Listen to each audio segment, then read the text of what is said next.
तो आज हम लोग जानते हैं कि आखिर कैदी के चेहरा को पुलिस वाले क्यों छिपा देते हैं। पहला रीजन है पहचान छिपाना। दोषी को तब तक निर्दोष माना जाएगा जब तक कि उसका दोष सिद्ध न। नमस्कार दोस्तों, कैसे हैं आप लोग? उम्मीद है अच्छे ही होंगे।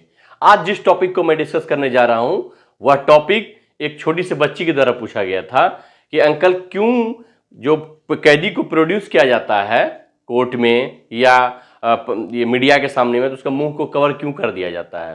तो ये टॉपिक उसी को डेडिकेटेड है। तो आज हम लोग जानते हैं कि आखिर कैदी के चेहरा को पुलिस वाले क्यों छिपा देते हैं। इस इंटरेस्टिंग फैक्ट को हम लोग जानते हैं, अंत तक बने रहिएगा। इसका रीजन दो रीजन होने बांटा है इसको। पहला रीजन है पहचान छिपाना। जिस भी कैदी को अरेस्ट किया जाता है, जिस भी आरोपी को गिरफ्तार किया जाता है, उसके पहचान को छिपाने के पर्पस से, ये तो लेमेन भी बता सकते हैं आखिर पहचान छिपाते क्यों हैं, ये समझिए। एक लीगल मैक्सिम्स है, N accused is innocent till proven guilty. एक दोषी को तब तक निर्दोष माना जाएगा जब तक कि उसका दोष सिद्ध ना हो जाए। जी हां, यदि किसी को हमने एक वर्ड यूज किया यहां पे एक्यूज या दोषी, हमने अपराधी वर्ड यूज नहीं किया है। लोग करते हैं, लेकिन अपराधी तभी किसी को मानेंगे जब उसका अपराध सिद्ध हो जाता है। इसलिए ऐसे लोगों के लिए वर्ड यूज होगा दोषी। ठीक है, तो उस पर यह दोष का आरोप लगा है। यदि उसका आरोप सिद्ध नहीं होता है तो आप उसको दोषी नहीं मानेंगे या वो अपराधी नहीं माना जाएगा।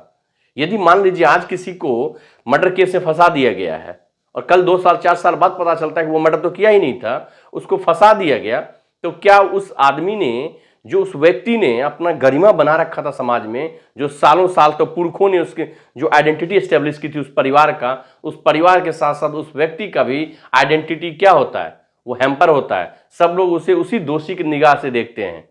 इसलिए कहा गया जब तक उसको सिद्ध ना हो जाए तब तक उसके फेस को कवर कर दिया जाता है, ताकि जब भी उसको कोर्ट लाया या कहीं भी करेगा तो उसका आइडेंटिटी छिपा हुआ रहता है। दूसरा महत्वपूर्ण रीजन है वो है सुरक्षा।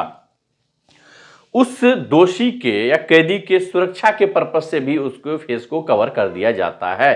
अब एक इंटरेस्टिंग एग्जांपल मैंने यहां बताया है, Damini case. Damini case Google भी करेंगे तो मिल जाएगा।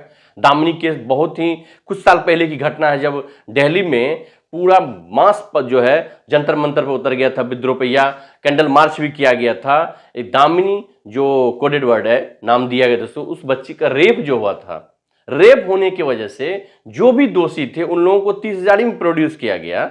माने 30,000 कोर्ट में ले जाया जा रहा है और उसका मुंह ढका हुआ नहीं है, तो क्या करेगी? पब्लिक सेंटीमेंट ही उसको मार देगी। जो लोगों का सेंटीमेंट था उसके अगेंस्ट में, उसको मार देता। दूसरा बेस्ट एग्जांपल अजमल कसाब। अजमल कसाब को सभी देश ने देखा कि ताज अटैक किया था उसने, और उन्होंने अंधाधुंध फायरिंग करके कई लोगों को मारा था। तो क्या उसको तो वैसे ही फांसी दे देनी चाहिए थी? कई लोग बोलते भी हैं। तो फिर वही बात हो जाएगी, यदि उसका फेस को कवर नहीं करता तो मुंबई की पुलिस या देश की जितने भी सेंटीमेंट उसके अगेंस्ट में था वही लोग उसको मार देते। तो क्या फेयर ट्रायल मिलता उसको? नहीं मिलता। जो प्रोसीजर एस्टेब्लिश बाय लॉ है, जो ट्रायल है, वो ट्रायल कौन निर्धारित करता है? हमारे लॉ निर्धारित करता है। किसी को भी आप दोषी मानेंगे तो उसको फेयर ट्रायल देंगे, पहले उसका दोष पहले सिद्ध हो जाने दीजिए, फिर उसको सजा मिलेगा। मास मीडिया या आम पब्लिक उसको सजा देने वाला कोई नहीं होता है, क्योंकि लॉ ऐसा नहीं बोलती है। तो हमने क्या जाना? दो रीजन है। पहला रीजन है पहचान छिपाना उसका आइडेंटिटी को, दूसरा उसके सिक्योरिटी, उसके himself themselves security involves in it. That's why his और her face has been covered by the police. तो यदि आप लोगों को मेरा वीडियो अच्छा लगा हो, कृपया करके इसे मास लोगों तक जरूर स्प्रेड करें और इसे लाइक करें और सब्सक्राइब जरूर करें। धन्यवाद।